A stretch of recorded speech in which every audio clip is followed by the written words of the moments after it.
Saya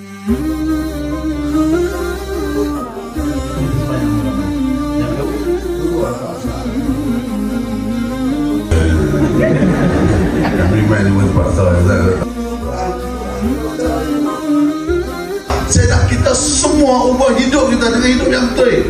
Bukan kata hidup kita salah, dah. Kita dah jauh dah dengan agama. Kita dah jauh dah dengan Quran. Kita boleh hantar anak pergi tuition, tapi anak tak boleh baca Quran, kita tak heran pun. Kita semua faham. Sesibuk mana kita mesti kena Quran. Sesibuk mana kita mesti jaga hubungan kita dengan Allah. Lari dah. Duduk tak pakai boleh. Duduk kita ni Allah bagi pahala kat mak ayah kita, bini kita semua dapat pahala dulu. Laki kita dapat pahala dulu. Allah Maha Kaya. Kalau kita tak mahu agama kita yang rugi.